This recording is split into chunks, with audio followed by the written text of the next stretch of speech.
For if the world be a second God, and an immortal living spirit it is impossible that any part of an immortal living spirit should die. But all things that are in the world are members of the world, especially man, the reasonable living spirit therein.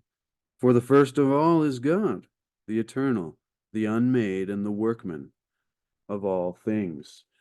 Welcome back, ladies and gentlemen. It is Wednesday, and you know what that means. Time to continue our series in Wednesday Wisdom and the Lost Wisdom of the Pharaohs and the Wisdom of the Ages in the Corpus Hermeticum, diving into Hermetics, the Divine Pymander original manuscript, Hermes Trismegistus, 3rd century AD.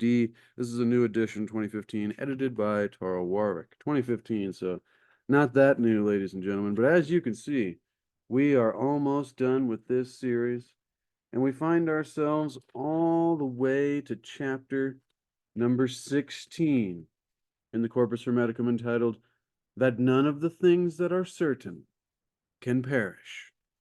I'll say that again, because this is an important subject for us here in the spiritual philosophy community to try to wrap our heads around and firmly understand, because it gives us a lot greater ability to experience more peace in our lives. And that is the ultimate focus and goal of me here on this channel, is to seek to achieve and maintain happiness through enlightenment, through a greater awareness and understanding of the nature of reality, as Thoth and Hermes puts it, of Atum, the one God, or simply put, the nature of the things that are. And so, today we are talking that none of the things that are certain can perish.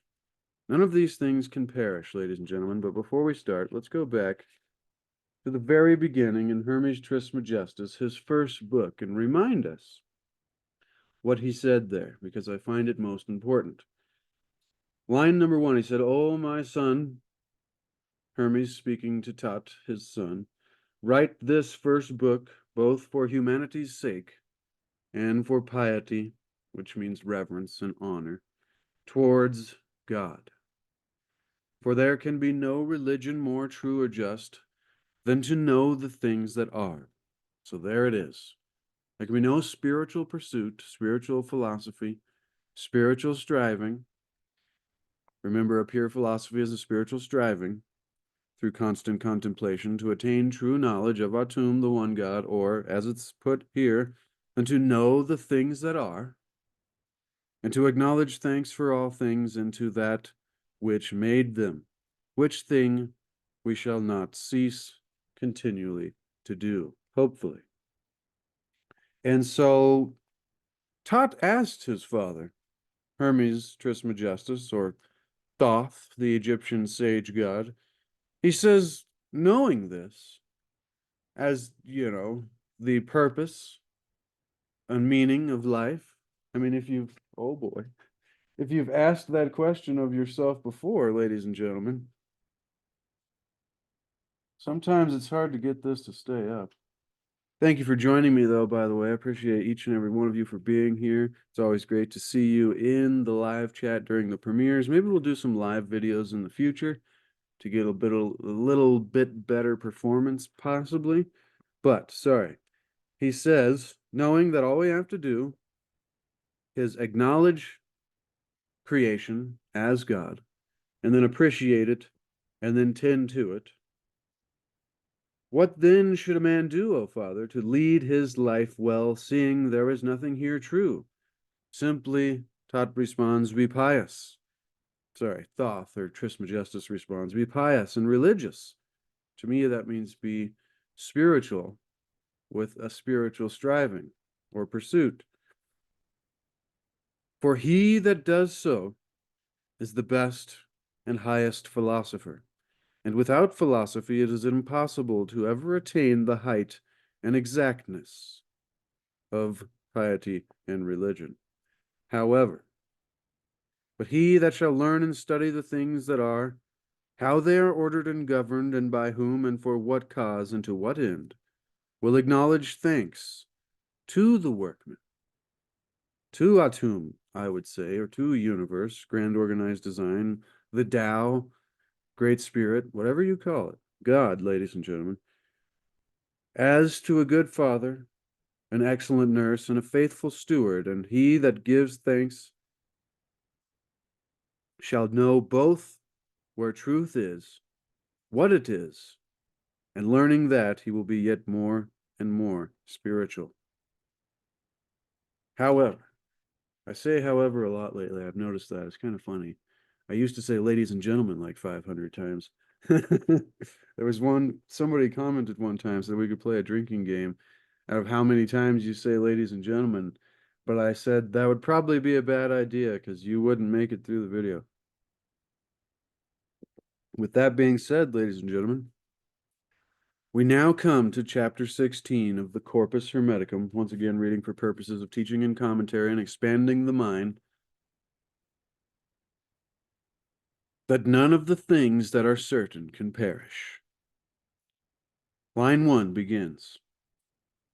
We must now speak of the soul and body, O son, after what manner the soul is immortal, and what operation that is, which constitutes the body, and dissolves it. 2.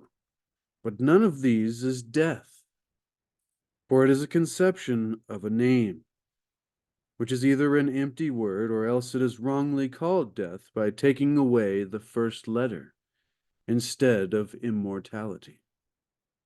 3. For death is destruction, but there is nothing in the whole world that is truly destroyed. 4. For if the world be a second God, and an immortal living spirit, it is impossible that any part of an immortal living spirit should die. And see, this was the line you caught me reading when we started. But all things that are in the world are members of the world, especially man, the reasonable living spirit therein. For the first of all is God, the eternal, the unmade, and the workman of all things. That gets us to line 7. The second is the world, made by him after his own image, and by him held together and nourished and immortalized, and as from its own Father, ever living. So first is God, Atum, grand organized design, whatever you want to call it, the force, the eternal, the unmade, and the workman of all things. So it is eternal, immortal, but it is unmade, so it was not manifested or made manifest. It was always there. And it is the creator of all things, or responsible for the processes of the creation of all things. The second is the world, which was made by Atum, or God, after its own image, his own image. I don't like using the masculine to describe God. However, made by him after his own image, and held by him together, nourished and immortalized, and as from its own Father, ever living. So that, as immortal, this is line number 8 now, that as immortal is ever living, and ever immortal. For that which is ever living differs from that which is eternal. Interesting. That which is ever living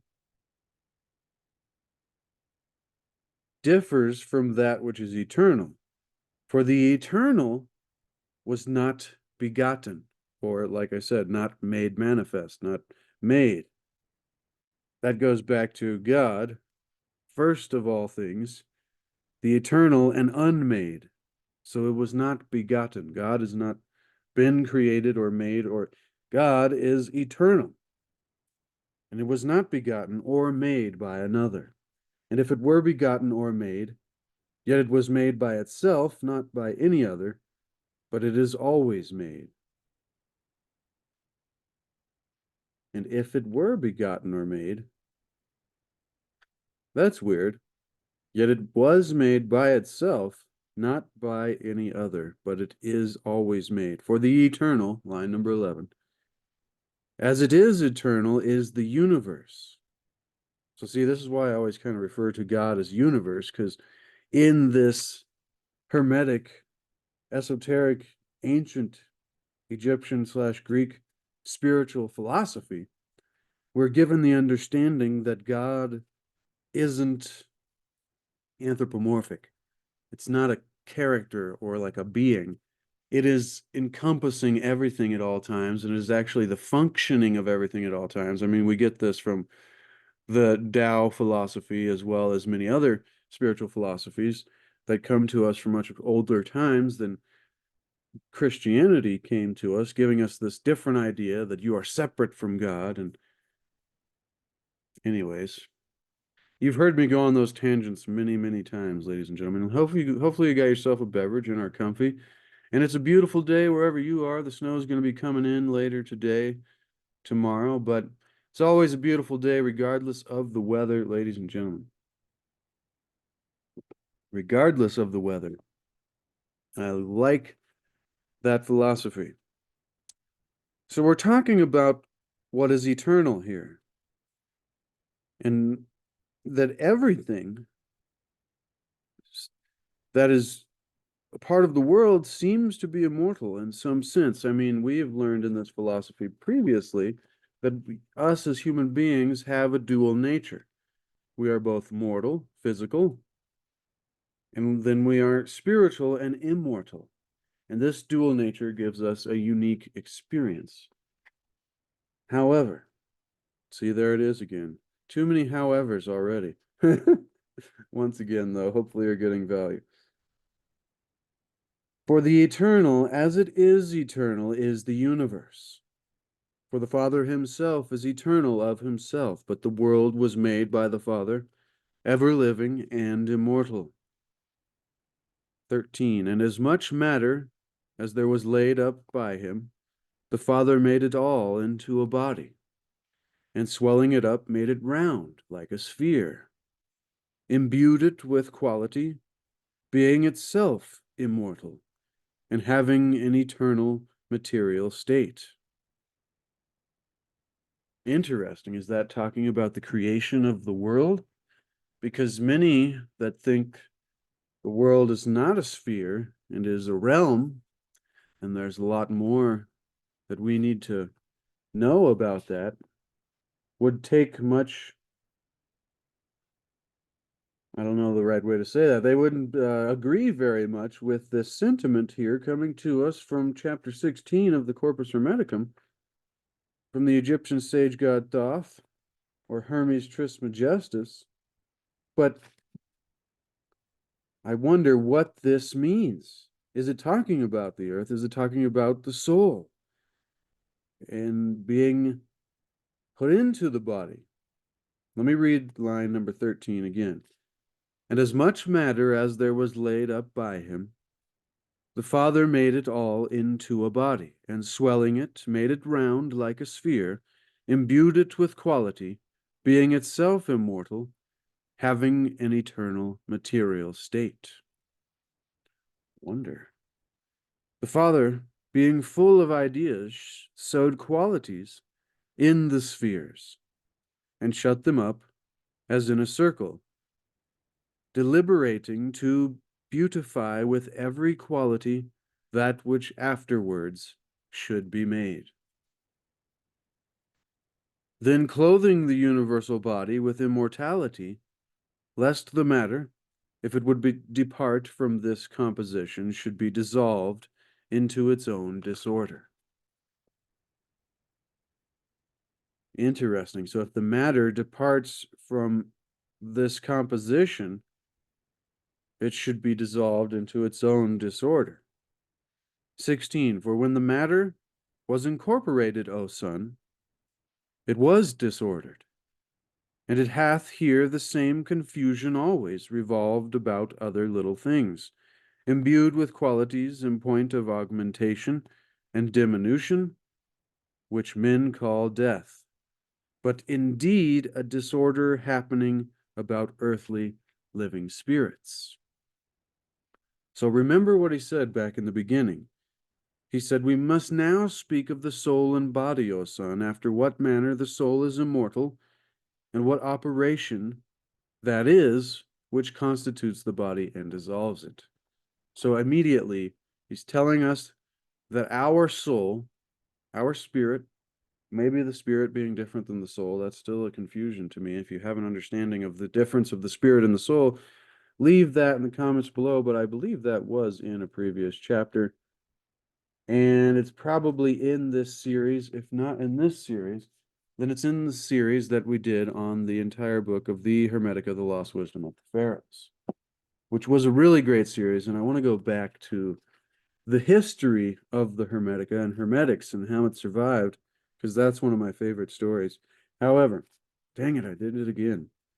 Another shit. But he's reminding us here that death is a fallacy. This idea that we have that we're just going to cease to exist, and we'll have, because so many of us, like, I'm sure you thought about this when you were a kid, if not later, but I mean, I did, and it was like, man, like, what happens when we die? This is the ultimate question. And it's like, well, is it just blackness for not just hundreds of years? Because I mean, all we could really imagine, especially when you're really young, is 20 years or something. And you're like, even that would be a long time, but eternity of just black nothingness? I mean, this is a terrible idea and concept to get, which is a total illogical thought pattern, whatever. Because, I mean, if we're not experiencing anything at all, then we wouldn't be experiencing blackness. And so there wouldn't be any, disappointingness of that. Although some people would enjoy the meditation time for eternity. To each their own. A little bit of solitude is fine to be able to learn to be comfortable with, to sit in your own silence with your eyes closed, and to enjoy that is a skill that we all need to develop. But that does not mean that we're looking forward to eternity of blackness. And so we're being told here by the ultimate Egyptian sage god Thoth, or a combination of the Greek Hermes and the Egyptian Thoth, Hermes Trismegistus, that we are immortal. Our soul is immortal, and we will go beyond this body. And he will describe to us which operation that is, which constitutes the body and dissolves it. But remember, in none of these is death, for it is a conception of a name, which is either an empty word, like this idea of sin, to me, it is a conception of a name, that the meaning is very different, inconceivable. I don't think that word means what you think it means, in the words of Inigo Montoya. However, there I go again. It is, or else it is wrongly called death, and this is what really confuses me, by taking away the first letter instead of immortality. What is the first letter? The D? So we're left with Eth? Earth, maybe? E-A-T-H. All we're missing is an R. And he was talking about the immortality of the things. Let's see. First, here we go. For if the world be a second God, an immortal living spirit, it is impossible that any part of an immortal living spirit should die. So this idea of death is a delusion. Our fear of death is something that has been taught to us. I think if you look back at ancient cultures, they really thought about it differently. They celebrated the transition back to the spirit realm and an escape from the struggle or the classroom, the opportunity, we could say, that is being a dual-natured existence that is both temporary, physical, mortal, that is made and changes and then also an immortal, unchanging, eternal spiritual. I'm just trying to get this for myself. I mean, once again, I'm no master, disclaimer. I am literally just a researcher that gets value out of this personally, and I figured my sharing it with you. It's more like come along and learn with me. I mean, because I'm sure you know more than I do watching this. So if you do, leave it in the chat room below because all of us are getting value together from this collective opportunity here. This collective work that we're doing. I just happen to be the dude behind the camera. But you guys have been helping me just as much. So please leave your comments below. None of these is death, for it is a conception of a name which is either an empty word, or else it is wrongly called death by taking away the first letter instead of immortality. Because death is destruction, and there is nothing in the whole world that is truly destroyed. I mean, even our science has taught us that energy just changes forms. It is never destroyed. And so, for if the world is a second God and an immortal living spirit, it is impossible that part of any immortal living spirit should die. Let me continue back now with line number 14, and we'll go forward from there. Now we'll start at 13, because that was where this got deep, and we had to start rambling. Hopefully you get value from my ramble tangents. If not, I can do just a reading of this. I mean, there's audiobooks everywhere, but... And as a matter of fact, no, that's not what it says. Line number 13, quote, and as much matter as there was laid up by him, the Father made it all into a body. And see, I'm going to ramble again. This makes me think of the first line where it says, we must now speak of the soul and the body. So when this is talking about a sphere, is it talking about the planet, the realm, or is it talking about the soul and the body? And as much matter as there was, the Father made it all into a body, and swelling it, made it round like a sphere, imbued it with quality, being itself immortal, and having an eternal material state. The Father, being full of ideas, sewed qualities into the spheres, and shut them up as in a circle, deliberating to beautify with every quality that which afterwards should be made. Very deep, beautiful bit of writing there.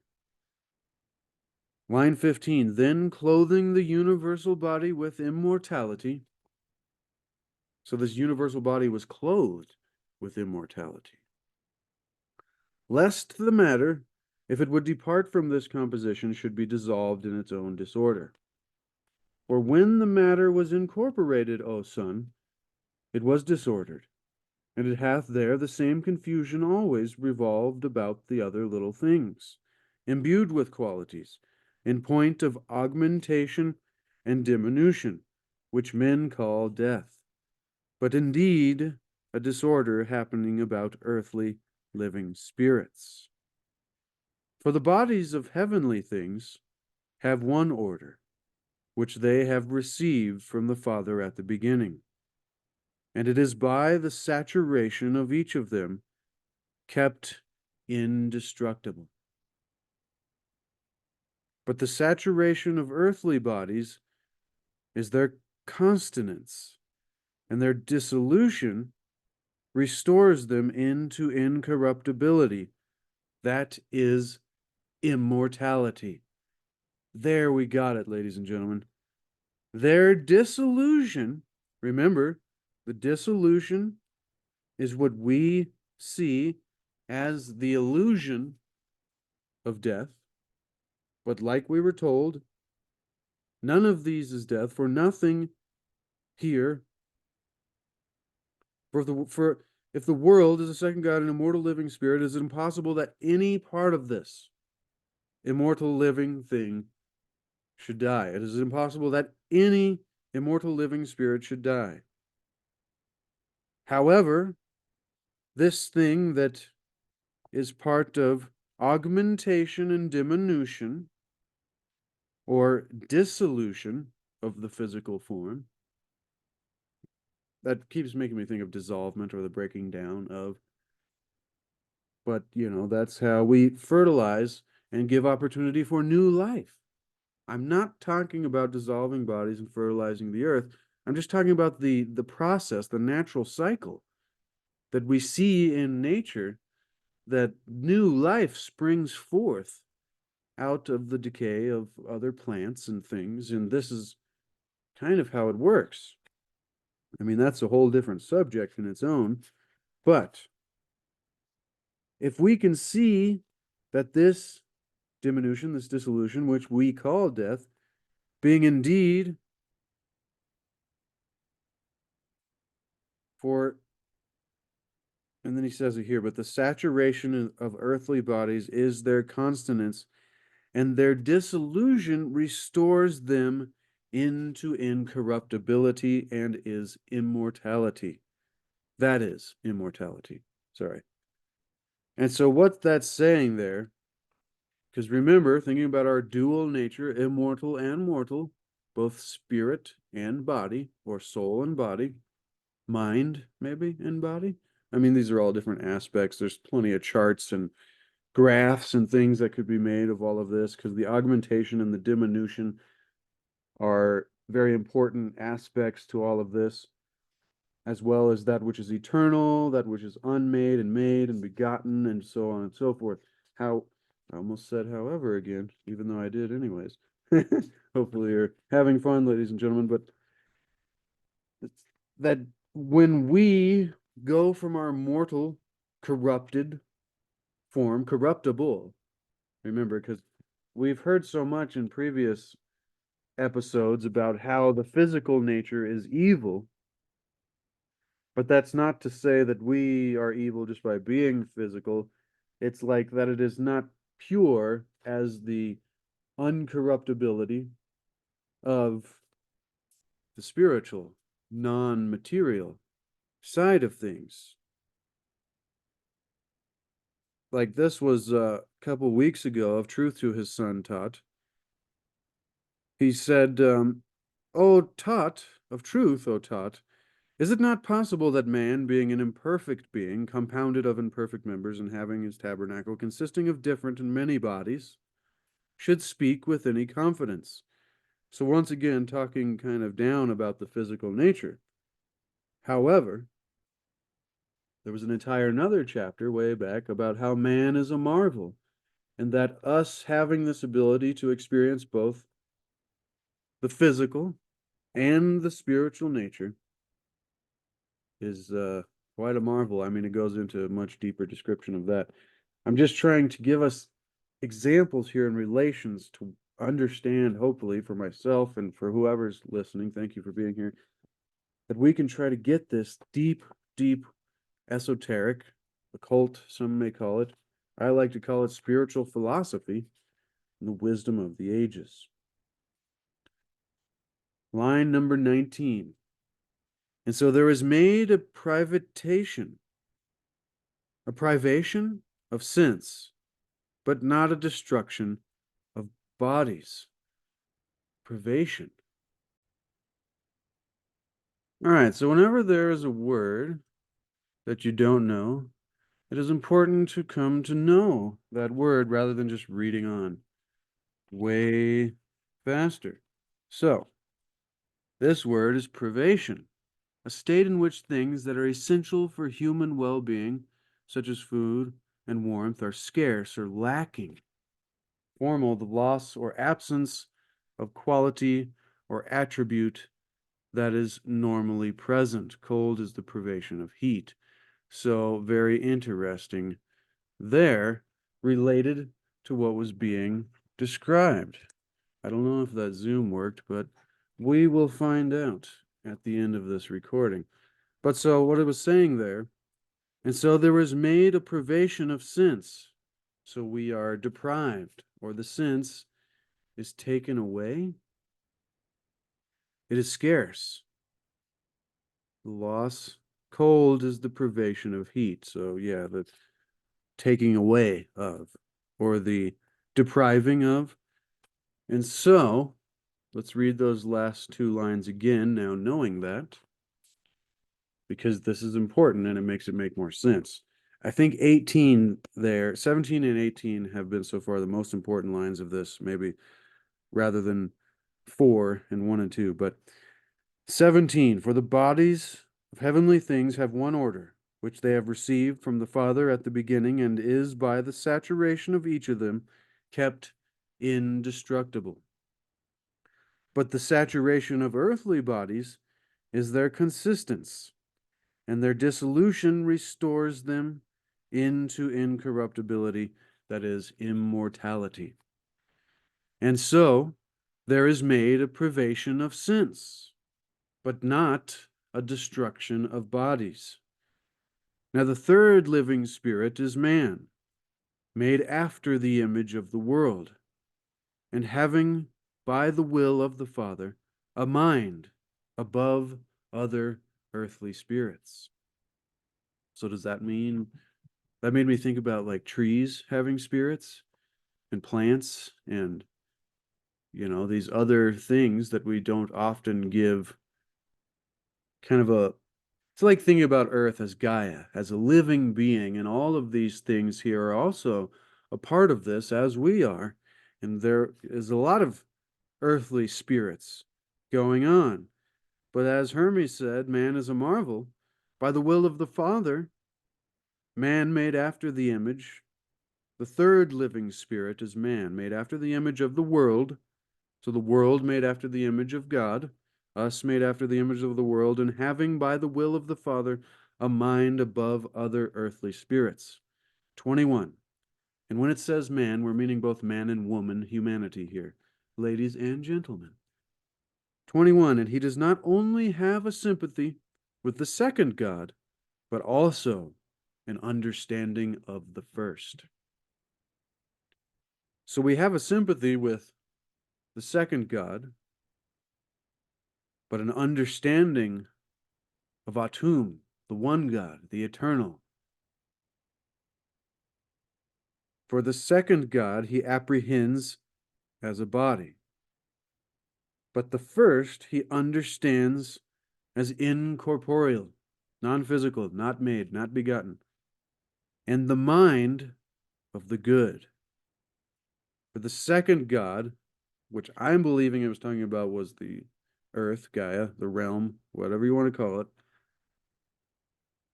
he apprehends as a body, so we understand it as a thing, as we are in a thing.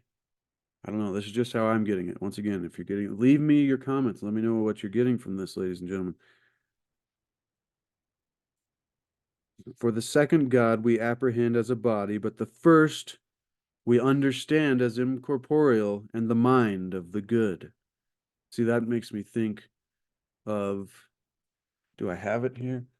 Hopefully I don't mess up the camera there, but we have, what is the magician here, and then we have each of the elements that constitutes the physical realm down here, the plant, and should be an elephant here, and a man and a woman, with the positive and negative polarities and opposites and all of that. And then we have the plant kingdom, the mineral kingdom, blah, blah, blah. You get what I'm saying? But then we have this mind principle up here. That is like the ultimate element of running all of this, especially for us, in having this unique function connected to the Akasha principle or the principle of mind. Maybe can we set that there? Nope. Nope, ladies and gentlemen. One sec. All right, all is well. No worries. No worries. But see, that's so I thought it'd be interesting to mention that because the Akasha or the mind keeps coming into play. And to me, that is like the connection to the one God, the what it's calling here, the first God, which is incorporeal in the mind of good. So we have a connection through our dual nature, immortal and also mortal, physical, through our physical body of, what's it called? Transition or augmentation and diminution, that we also have this connection to the mind of good. which is immortal, incorporeal, and eternal. Thoth asked, and does not this living spirit perish? Speak advisedly, O son. Trismegistus responds in line number 24. And learn what God is, what the world is, what an immortal spirit is, and what a destructible one is. 25. And understand that the world is of God and in God, but man of the world and in the world. The beginning and end and consistence of all is God. And that is the final line of chapter number 16, book number 16 of the Corpus Hermeticum, entitled That None of the Things That Are Can Perish. None of the things that are certain can perish. And this has taught us that we, not as bodies, but as souls, are immortal and eternal, and that we are a part of God. That was powerful, ladies and gentlemen. That was powerful. I'm going to read through those last 6 lines there again from 17. We'll make it 9, from 17 to 26. For the bodies of heavenly things, having one order which they have received from the Father at the beginning, and is by the saturation of each of them kept indestructible.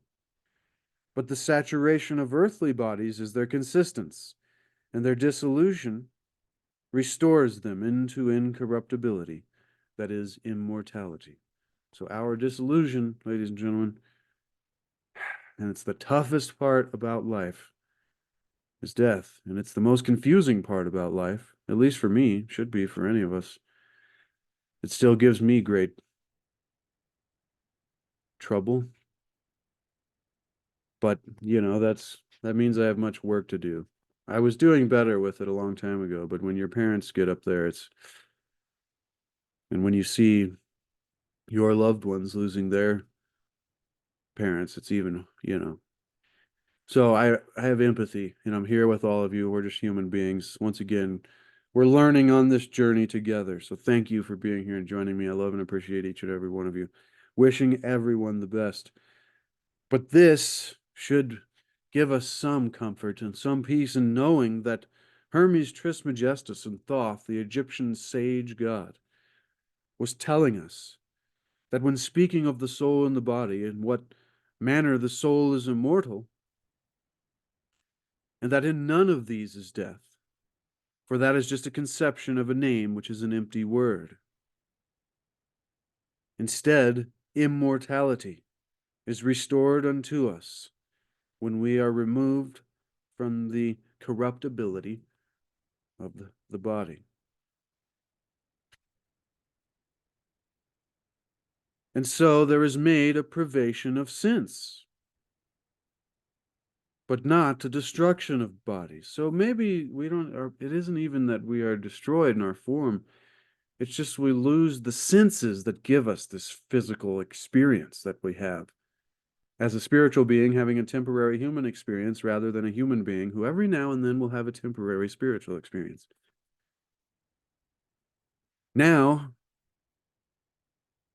the third living spirit is man, made after the image of the world being made after the image of God, and having by the will of the Father a mind above other earthly spirits. So we, man and woman, humanity, made after the image of the world, having mind above all other earthly spirits. It doesn't say all other. I added that. Just above other earthly spirits. 21. And he does not only have sympathy with the second God, but also an understanding of the first. For the second God he apprehends as a body. For the first we understand as incorporeal, in the mind of good. Thoth asked, and does not this living spirit perish? Speak advisedly, O son. Speak advisedly, O son, and learn what God is, what the world is, what an immortal spirit is, and what a destructible one is. And understand that the world is of God and in God, but man of the world and in the world. The beginning and end and consistence of all is God. Zatum, the Tao, grand organized design, great spirit. Whatever you want to call it, ladies and gentlemen. The beginning and the end and consistence of all is that which shall remain unnamed. Because remember, as the Tao Te Ching taught us, the name is not the eternal name. And the Tao that is named is the mother of 10,000 things. 10,000 things, which means the physical world that we all see as separate rather than a oneness that is the one God. Next week, ladies and gentlemen, that was a boom to the 16th dialogue, 16th chapter or book in the Corpus Hermeticum, that none of the things that are certain can perish. That was a boom to the knowledge of Hermes Trismegistus. Next week, we'll be looking at chapter 17, to Asclepius. I love it when he talks to Asclepius, too, because Asclepius is like us. He's like a real idiot who doesn't know. I mean, I'm not totally, but you know what I mean. Like, metaphorically, Asclepius is really like just trying to get this. He always goes, but Hermes, what does this mean? And I mean, that's what we would be asking this whole time. So at least I am.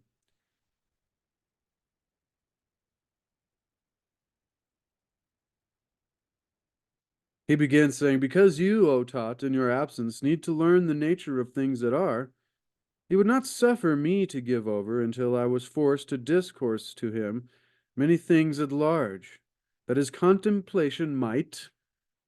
Oh, I'm so glad we're reading this line, because remember, the constant contemplation, the rumination, the meditation upon, the thinking upon, is how we get this. That his contemplation might, from point to point, be more easy and successful. Well, that's what we need. So next week, we're going to need chapter 17, book number 17, to Asclepius, to be truly wise. And I think that means to us to be truly wise, ladies and gentlemen. And that will be the final lesson. 39 lines in the final lesson of the Corpus Hermeticum. To Asclepius, to be truly wise. But that point there, that we would not suffer to go through these discourses until we were forced to discourse, until it was forced upon us through our need to know, our seeking, which is the real power of Thoth. There was someone doing an interview with Rex Bear just recently, a really young kid, and he reminded me of when I did an interview a long time ago with Jeffrey Doherty on his channel. And it was like, man, he's just at the beginning. Or, well, he's going through this journey that we're all going through here if we're interested in Hermes Trismegistus and Hermetics and all of this greater mystical, esoteric, spiritual philosophy. But it was just so great to see. And he referenced Gerald Clark. Rest in peace to the great Gerald Clark. An amazing spirit and quite an inspiring individual, especially in his pursuits. But he remembered Gerald telling him that Thoth likes when you seek and when you go searching for the wisdom and when you are meditating upon it and this contemplation. And that just confirmed to me more why I continually in all these videos go back to the first words of Thoth, or Hermes Trismegistus, which we're reminded of in this first line of the final chapter of the Corpus Hermeticum, is that he would not suffer me to give over until I was forced to discourse to him many things at large. Excuse me. That his contemplation might, from point to point, be more easy and successful. And so, but to you I have thought good to write a few words, choosing out the principal heads of the things then spoken, and to interpret them more mystically, because you have both more years and more knowledge of nature. And I'll leave Corpus Hermeticum there. But speaking of that contemplation that might from point to point become more easy and successful, because remember, as I always say, if you are getting all of this, then you're probably not getting very much of it at all. And if you're not really getting any of this, then you're probably getting it just the way you need to, because it's planting the seeds. And then, as the first words of the prophecies of Hermes says to us in the Hermetica, prophecies of Hermes, pure philosophy is a spiritual striving through a constant contemplation to attain true knowledge of Atum, the one God. We'll leave it there, ladies and gentlemen. We will leave it there. So thank you so much for being here. I love and appreciate each and every one of you. Be sure to remember, before I tell you about links and stuff, that remember to seek to achieve and maintain happiness through enlightenment, through a greater awareness and understanding of the nature of reality and ourselves and our spirituality and our psychology, so that through this greater awareness we can increase the quality of not only our lives, but the lives of those around us, and hopefully be the tide that lifts all boats. And also remember, seek to discover the lost mysteries of our history and the lost wisdom of the ages, ladies and gentlemen. Remember, there is no way to happiness. Happiness is the way. It is what we must create the ability within ourselves to bring to life as an activity, not a result. And so when we get there, we're already there. I mean, the things that we've been telling ourselves, oh, when I get this much and have that, it becomes irrelevant, because then we are there, and the entire journey, the process, is wonderful. All right. Love and appreciate each and every one of you. Be sure to expand the description to get these books for yourself, to put them on your shelf. I have an Amazon affiliate link down there below. Steal 10 cents from Amazon to send it to me. It helps support the work that we do here if you get value. And I mean, just having the physical copies is very important to have for reference in the future. Or if you want to follow along for any future episodes that we do. I know we'll go back into the Hermetica and into the Corpus Hermeticum for reference as we start working through the Kabbalion, I think, our next series. But it's been a good one, ladies and gentlemen. I know I've gotten value, and hopefully you have as well. Thank you for being here once again. Love and appreciate each and every one of you. Be the change that you want to see. Oh yeah, a link to my Etsy shop down below as well. A link to C60 Power. Give yourself the gift of health. All right, be the change you want to see, ladies and gentlemen. No, no, no, no, no, no, no.